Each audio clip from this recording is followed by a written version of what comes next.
باقی بہت ساری چیزیں لوگوں نے اپنی طرف سے بنا لی ہیں جن کا کسی حدیث سے قرآن سے کہیں ثبوت نہیں. مثلا لوگوں میں مشہور ہے کہ آدم علیہ السلام اس دن پیدا ہوئے تھے, یا حضرت ابراہیم علیہ السلام اس دن پیدا ہوئے تھے, یا قیامت اس دن آئے گی. اس قسم کے جو باتیں ہیں ان کا کہیں قرآن و حدیث میں ثبوت نہیں ہے. جتنا ثبوت ہے میں نے عرض کر دیا. تاریخی اگر واقعہ کوئی اس سے وابستہ ہے تو موسیٰ علیہ السلام کا. ایک اور غلط فہمی یہ بھی ہے کہ بعض لوگ عاشورہ کی حرمت اور اس کی عظمت اس وجہ سے سمجھتے ہیں کہ اس دن میں حضرت حسین رضی اللہ تعالیٰ عنہ کی شہادت واقع ہوئی. اس میں کوئی شک نہیں کہ حضرت حسین رضی اللہ تعالیٰ عنہ کی شہادت بڑا ہی المناک واقعہ ہے ہماری تاریخ کا. لیکن عاشورہ کی حرمت اس کی وجہ سے نہیں. حرمت تو میں نے عرض کیا پہلے سے چلی آ رہی ہے, ابراہیم علیہ السلام کے وقت سے چلی آ رہی ہے. بلکہ حضرت حسین رضی اللہ تعالیٰ عنہ کی فضیلت میں ایک فضیلت یہ بھی ہے کہ ان کی شہادت اللہ تبارک و تعالیٰ نے مقدر فرمائی عاشورہ کے دن. تو یہ ان کی فضیلت ہے, لیکن اس کی وجہ سے محرم کے اندر کوئی فضیلت عائد نہیں ہوتی. اور بے شک حضرت حسین رضی اللہ عنہ کی شہادت کا واقعہ بڑا ہماری تاریخ کا المناک واقعہ ہے. نبی کریم صلی اللہ علیہ وسلم کے نواسے,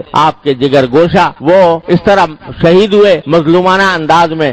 تو یہ ایک بہت ہی بڑا کربناک اور المناک واقعہ ہے. لیکن اللہ تبارک و تعالیٰ نے ہمیں یہ تلقین فرمائی ہے, نبی کریم صلی اللہ علیہ وسلم کی تلقین یہ ہے, کسی کی بھی وفات ہو, کسی کی بھی شہادت ہو, تو نبی کریم صلی اللہ علیہ وسلم نے یہ فرمایا کہ اس موقع پر ماتم کرنا, گریبان چاک کرنا, اپنے گالوں کی پٹائی کرنا, اس کو سرکار دو عالم صلی اللہ علیہ وسلم نے ارشاد فرمایا کہ جو ایسا کرے وہ ہم میں سے نہیں ہے. اور خود حضرت حسین رضی اللہ تعالیٰ عنہ, کامل ابن اسیر تاریخ کی مشہور کتاب ہے, اس کے اندر لکھا ہے کہ حضرت حسین رضی اللہ تعالیٰ عنہ نے اپنی وفات سے اپنی شہادت سے 2 روز پہلے یا 3 روز پہلے اپنی بہن حضرت زینب رضی اللہ تعالیٰ عنہ ان کو وصیت کی کہ بہن, انہیں یہ الفاظ, میری پیاری بہن, یہ الفاظ ہے, میری پیاری بہن, اگر میں شہید ہو گیا تو میرے اوپر نہ گریبان چاک کرنا, نہ اپنے گالوں کو مارنا, اور نہ اپنے کپڑے پھاڑنا. یہ وصیت فرمائی حضرت حسین رضی اللہ تعالیٰ عنہ. لہذا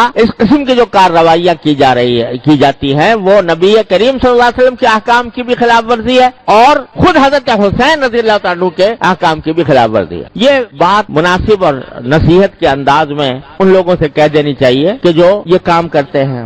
لیکن یہ بھی ساتھ میں عرض کر دوں کہ بندے کا کام یہ ہے کہ وہ حق کی بات حق طریقے سے, حق نیت سے اور نصیحت کے انداز میں, شفقت اور محبت کے انداز میں پہنچا دے اس شخص کو جو غلط راستے پر ہے. لیکن پھر اس کی ذمہ داری ہے کہ وہ حق کو اختیار کرتا ہے یا باطل کو اختیار کرتا ہے. انسان کو اس بات کا مکلف نہیں کیا گیا کہ وہ زبردستی دوسرے کو اپنی بات منوائے. قرآن کریم کی وہ آیت جو میں نے پچھلے جمعہ میں پڑھی تھی, نبی کریم صلی اللہ علیہ وسلم سے اللہ تبارک و تعالی نے خطاب کر کے فرمایا لست علیہم بمسیطر فذکر انما انت مذکر. نصیحت ضرور کرتے رہیے, آپ نصیحت کرنے والے ہیں. لست علیہم بمسیطر, لیکن آپ ان کے اوپر داروغہ بنا کر نہیں بھیجے گئے کہ زبردستی ان کو ہدایت کے راستے پر لائیں. جب کافروں کے بارے میں نبی کریم صلی اللہ علیہ وسلم کو یہ ہدایت دی گئی ہے تو اگر کوئی غلط راستے پر ہے, مسلمان اسلام کا دعویٰ کرنے والے, ان کو بھی محبت پیار سے بے شک سمجھا دو. لیکن کوئی آدمی داروغہ نہیں بنایا گیا کہ زبردستی اس کو مجبور کرے کہ نہیں تم میری بات مانو اور اپنی بات چھوڑو. لہذا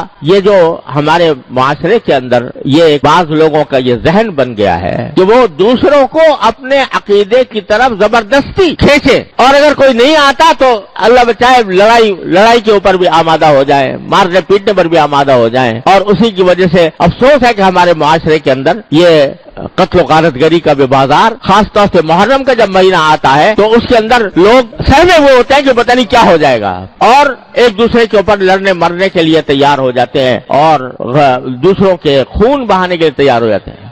ارے یہ تو وہ مہینہ ہے کہ جس کے بارے میں نے شروع میں بتایا کہ کافر لوگ بھی, لڑائی اگر ہو رہی ہوتی تھی محرم کا مہینہ کے اندر, لڑائی ان کے نزدیک بھی حرام تھی.